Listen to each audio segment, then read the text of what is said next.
Welcome back to my channel, ANNaturelovers. Hope you all fine. So today, I took the time to bask in the park. At the turn of a walk, I came across a beautiful place where we can spend many hours in the sun, reading, napping, or just enjoy the moment. I sat for hours contemplating the nature,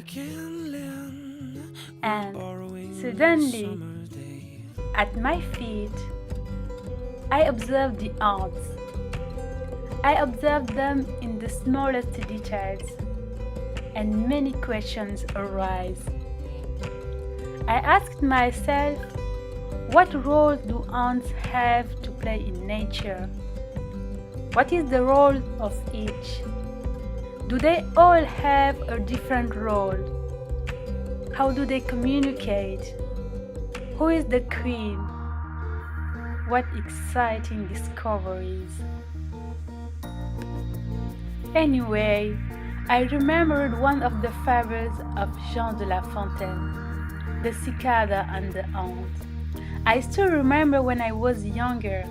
I love this story. The cicada who always spent his time singing, dreaming, the ant who is not a lander, his only fault, but who works hard. What we can remember from this story is that the work always rewards, that we must remain positive and never give up. The example of the ant who had worked hard all summer, had enough provisions for the winter, while the cicada, who dreamed and sang all the time, was in a very difficult situation. Ants are among the most numerous insects on the planet, and their total population is estimated at about 1 quadrillion. One insect in 1,000 would be an ant. They have different roles depending on the species and roles common to most of them in the balance of nature. Ants are first-line plowsmen, digging galleries and tunnels. Ants contribute to aeration of the soil. They effectively brew the soil by carrying particles and small pebbles on the surface. They are important for soil maintenance in good health because it brings them moisture and oxygen, real effective cleaners for the environment. They really have a role of decomposer by feeding on organic waste, insects, or other dead animals. For example, in the Italian Alps, ants kill 14 million kilos of forest insects each year. Carpenter ants, which net in dead or diseased wood, greatly accelerate the decomposition process of this woody material. Ants eat and are eaten by other predators. They are predators of other insects and their eggs. In their natural habitat, they are a source of food for many invertebrate and vertebrate, including woodpeckers and other insectivorous birds.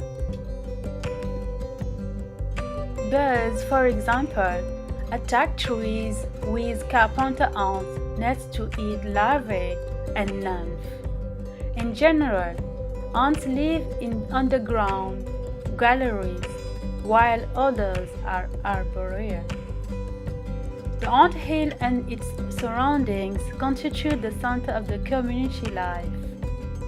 It is constituted generally of a multitude of galleries and underground rooms whose distribution is very variable according to the colonies. Ants' hills are dug in sand, clay, or in the center of an old tree stump. To dig the galleries, they use their mandibles as shovels, and they use their forelegs to rake the ground and to make pellets as mortar. The anthill has many floors, each with a specific function. The excavated material accumulated outside the anthill forms a domed mound. This dome consists of pine needles and twigs of trees. So, it snows or raining, the ant is always dry because the water flows on the dome without entering.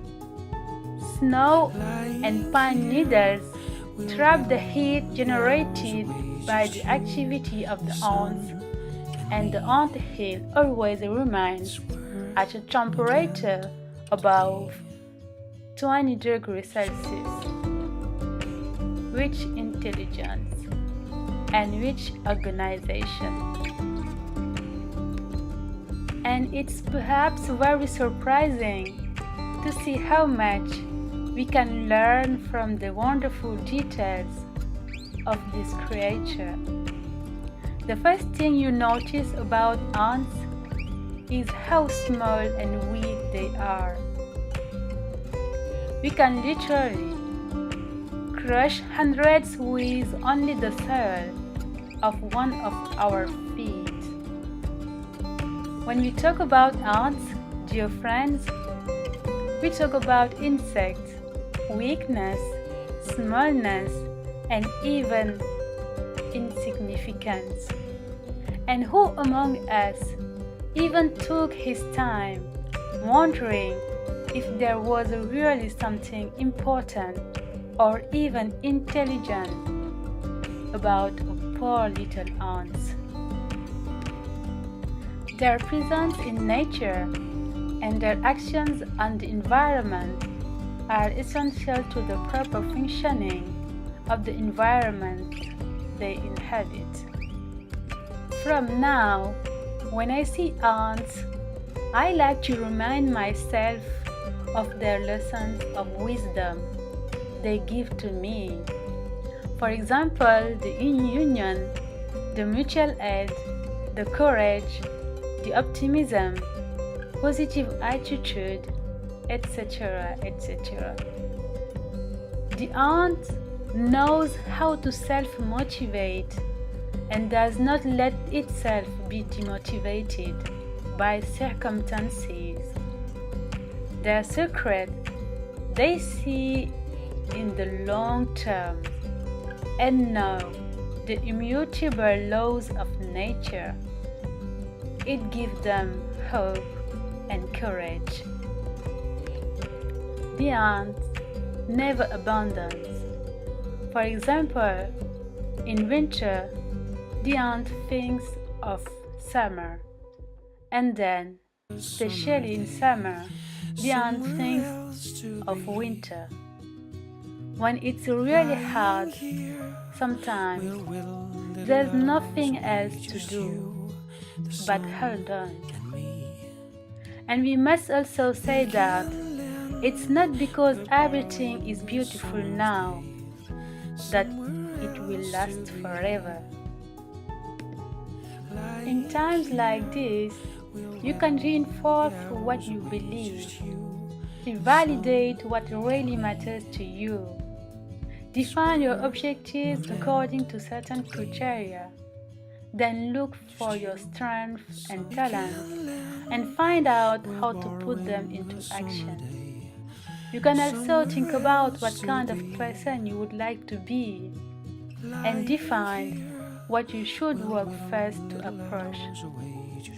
I will end up with a Chinese proverb that means a lot of things.